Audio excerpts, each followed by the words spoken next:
All right, welcome back. We had Welcome back. a heck of a time getting this podcast set up. What I love about Justin is that he'll order all the things, all the equipment, it comes in, and then he somehow blames it on the package wasn't delivered properly, and that's why things aren't working. And I'm like, did you read the instructions? Where are the instructions? Where did you start?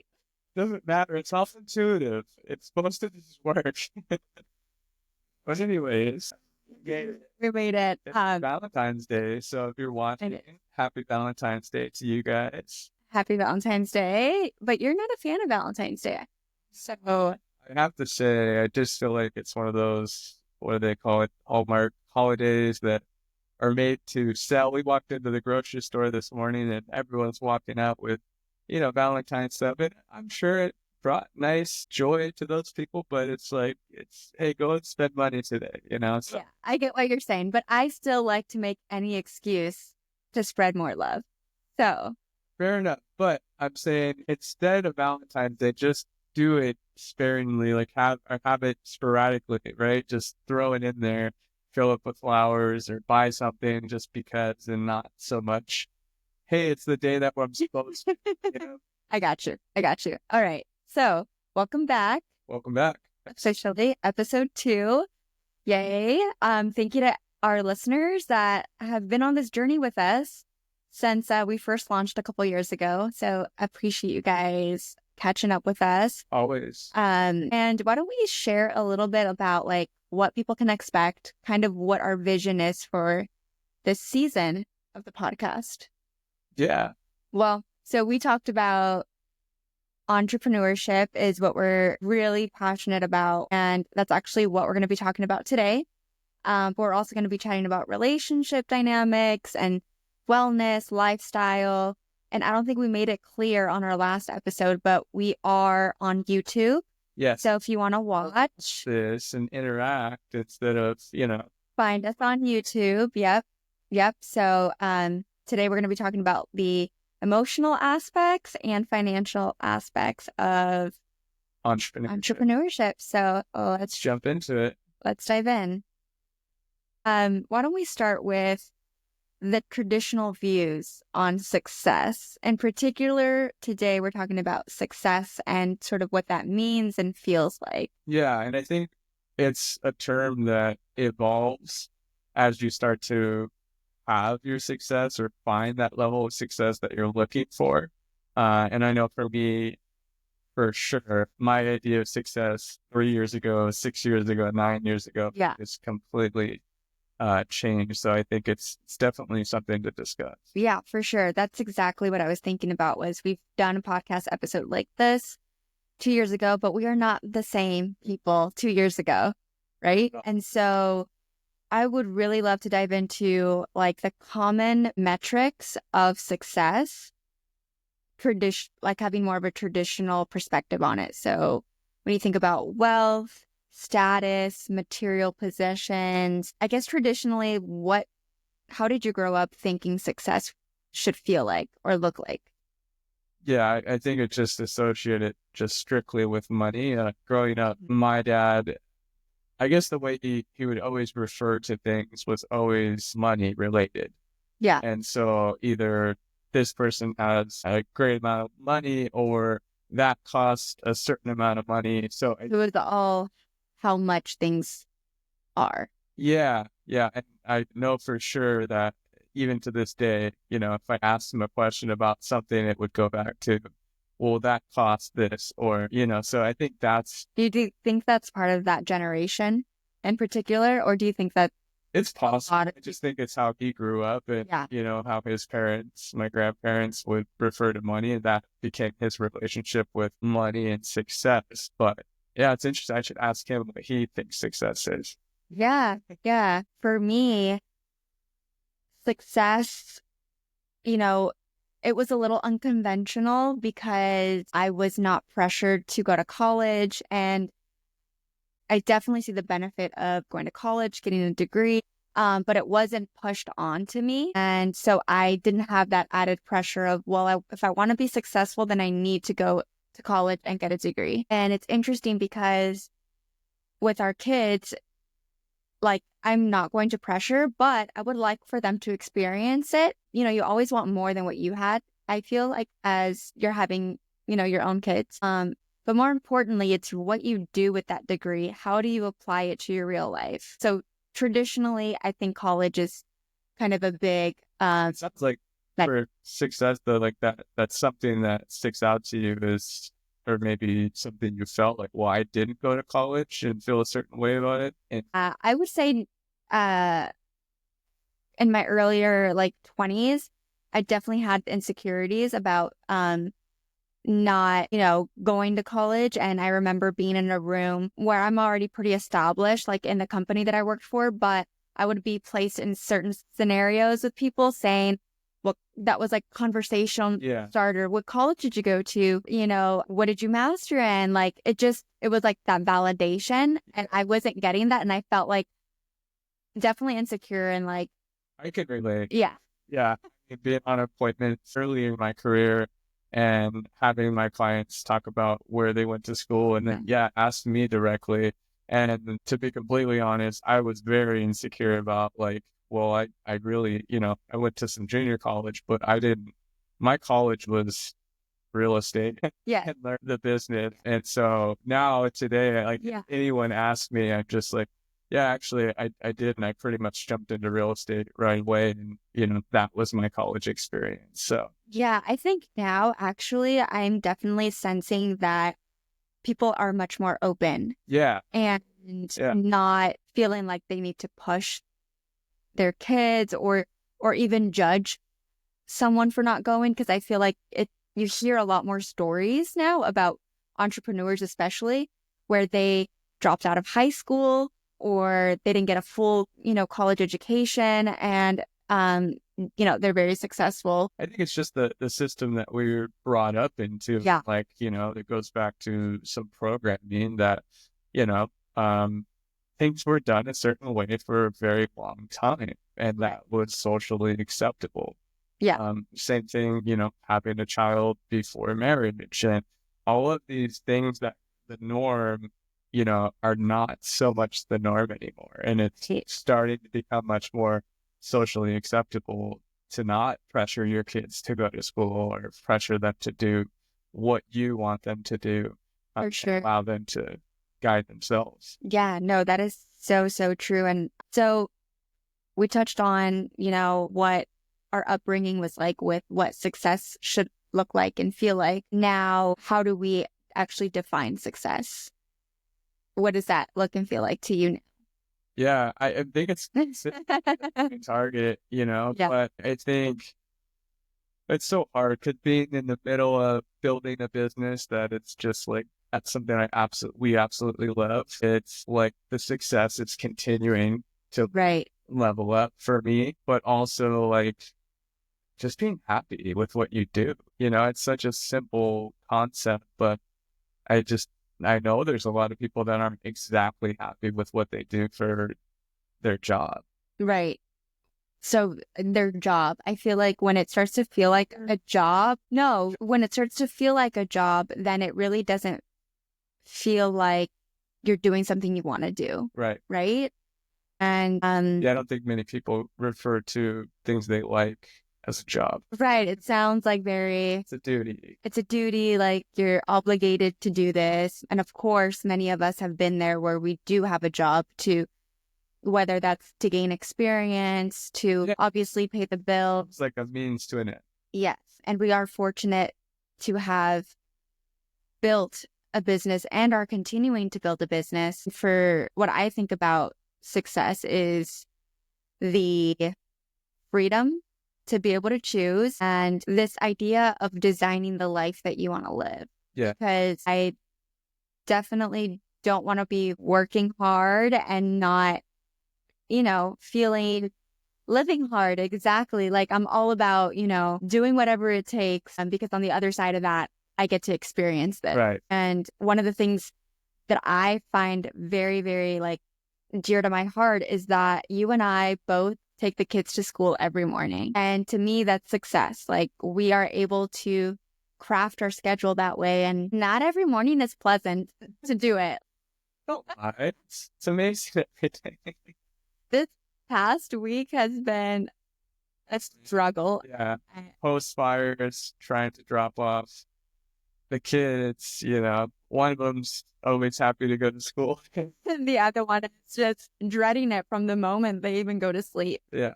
And, His success is not school. Right. He wants to be at home and he wants to be with us. No, but seriously, just being able to drop the kids off together.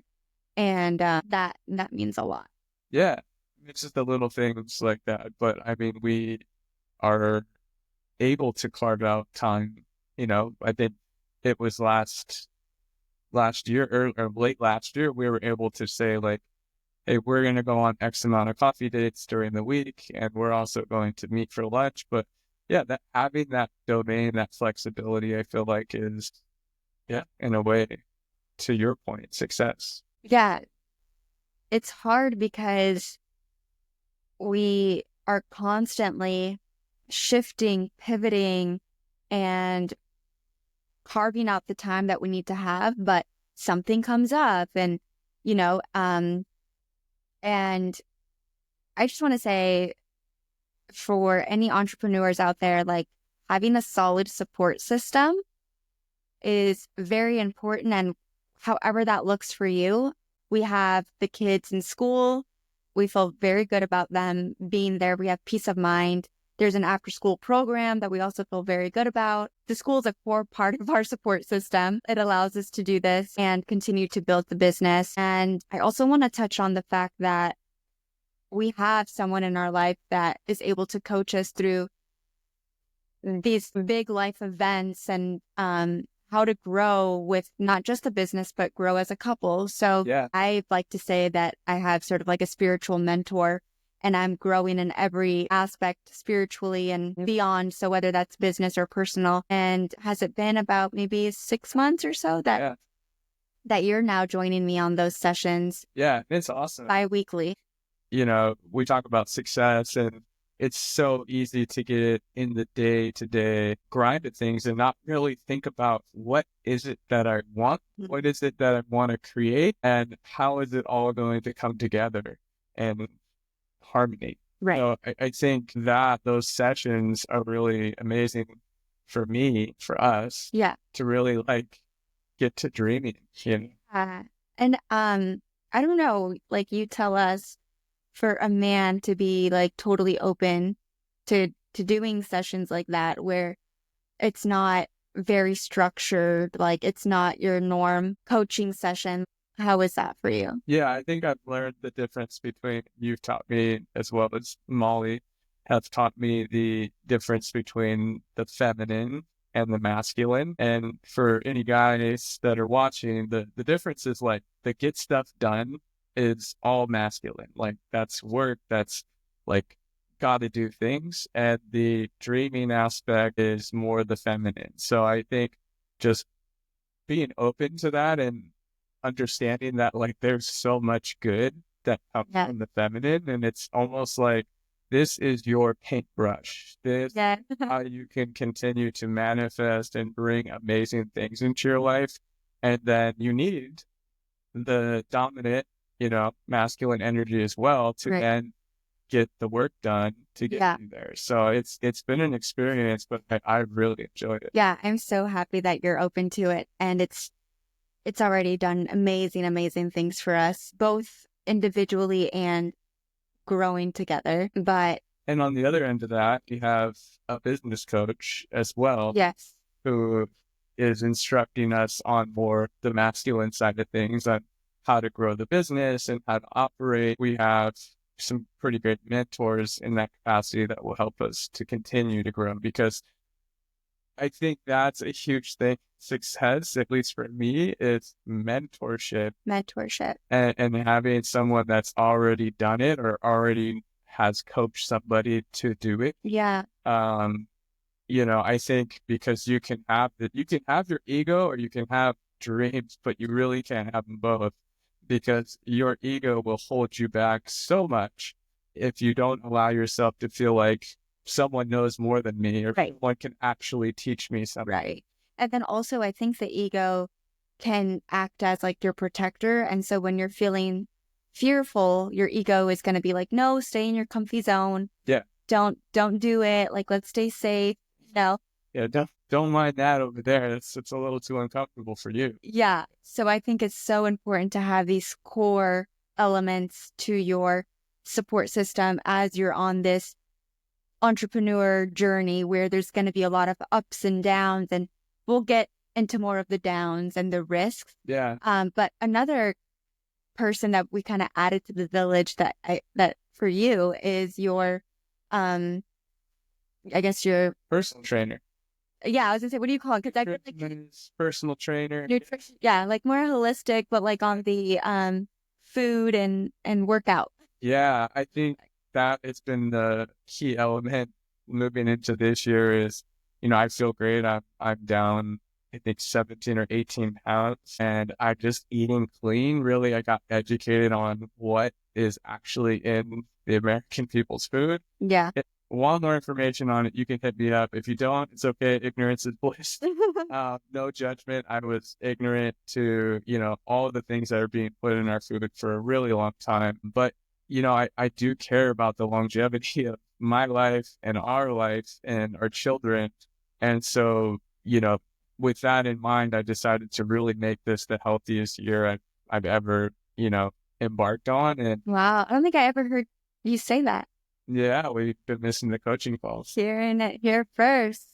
But yeah, I really made a vow to get in the best shape of my life. And a big part of it is like, I have these big goals and we have these milestones that we want to hit. But if I'm not healthy, or if I get sick from some illness that I could have prevented by just eating better, yeah, like I got to put myself and the family in a position to where that doesn't happen. Yeah. Well, I feel like we're all about optimal living, Yeah. And if we're going to be operating and at a high level, like we really need to support our bodies and our minds. And so I love that for you, because it's definitely trickled down onto the rest of us in the house. So now we have like a certain butter and coconut oil and there's like a special peanut butter. And so like definitely a lot more to learn, but I'm excited, and that is part of the success, because we are like, especially you, like you're wearing yourself out, like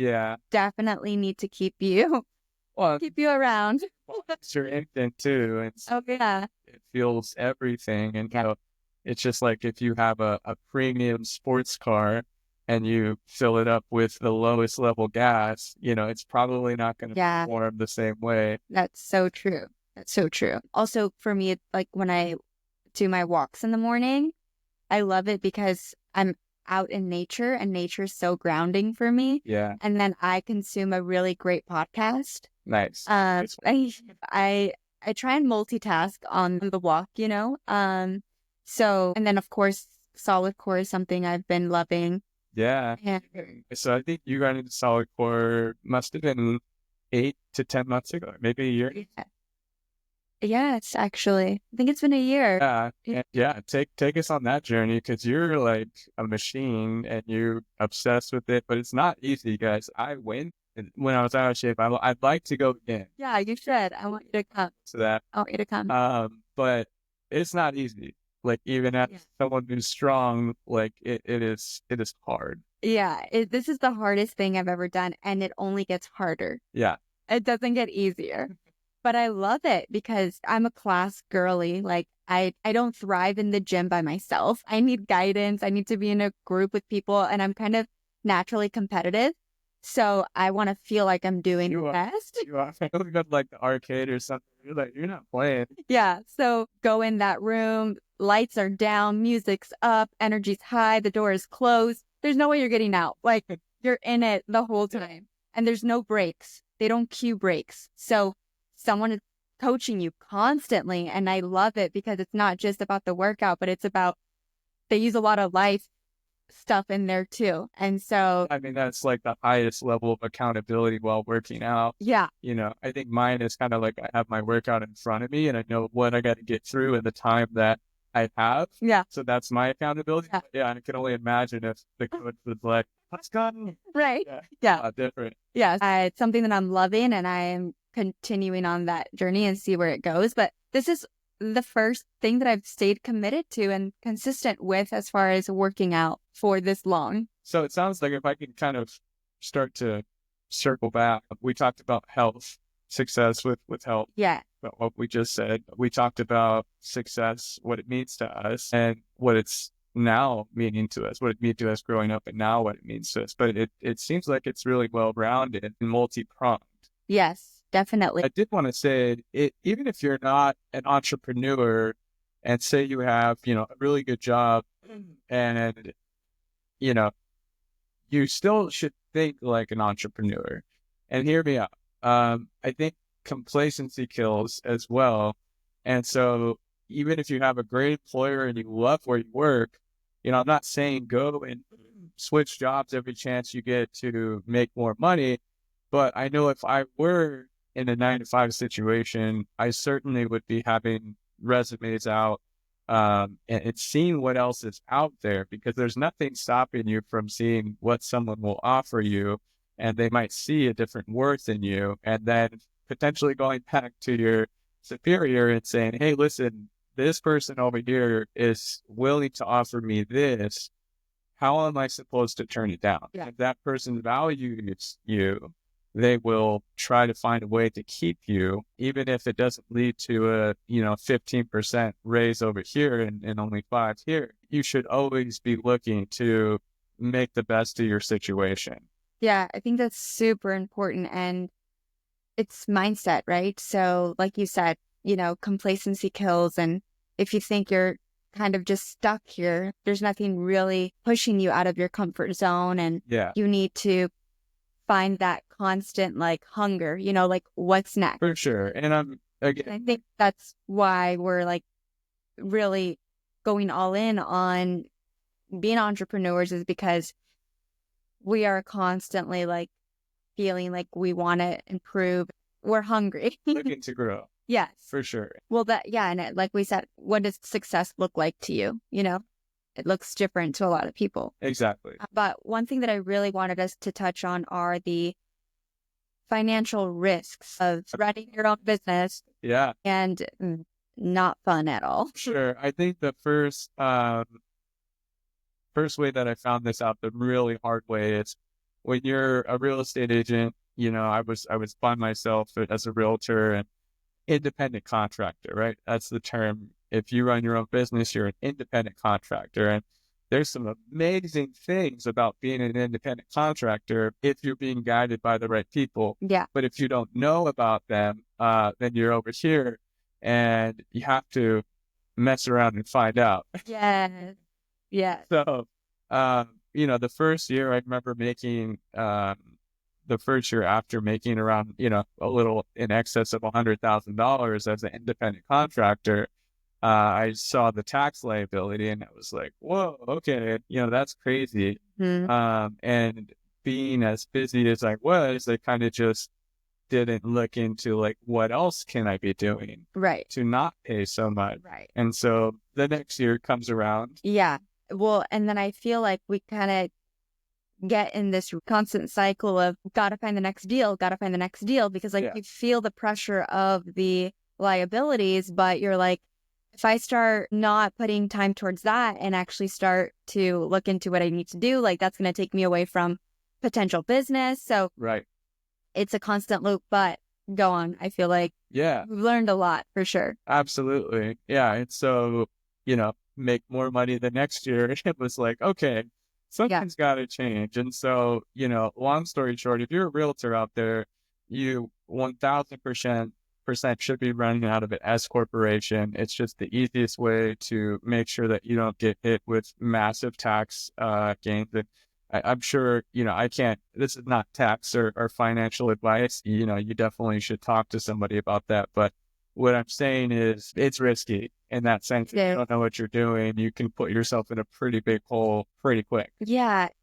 It's super important to find people that you're aligned with, that understand what your goals are. I think as we were talking about our support system, right? Like you also want to carve that out for your financial side of things. So gone through the trials and error of building the business and like having these liabilities and just like learning all of this, we implemented having a bookkeeper that we with. So It's incredible. Yeah. Last year. That's been huge. And it was, let's meet with them. And it's been awesome to get quarterly Yeah. reports and And say with that mindset, I think we used to have the mindset of like, can we afford a bookkeeper? yeah, Or like, do we want to pay someone to do this? Pay someone, outsource, and take it off of your plate. And, whenever we were looking into our financials now, it's like we have that one report that will reflect yes, everything we're looking for. yes. And along with the bookkeeper, we also aligned well with a tax strategist. Yes. So not just having a tax preparer, but really having someone to guide you through all these different strategies that you can use. And just, like growing up, like you got your W-2. Like I saw my parents get theirs. Yeah. They went to, H&R Block, got their taxes done, and that was what you did. And since we started, I kind of backed off from my corporate role. And so this whole world is new to me as far as like doing your taxes in a certain way. But it wasn't until like, we were like, oh shit, okay, we got to do something about this here. And, we did kind of start off with someone that was your more traditional tax preparer. Wasn't really a strategist. Wasn't, looking at the clear-cut ways that we could, avoid tax liability. Yes. And I think just they weren't experienced with working with people that are running a business like us. They were just coming from a more traditional background. Right.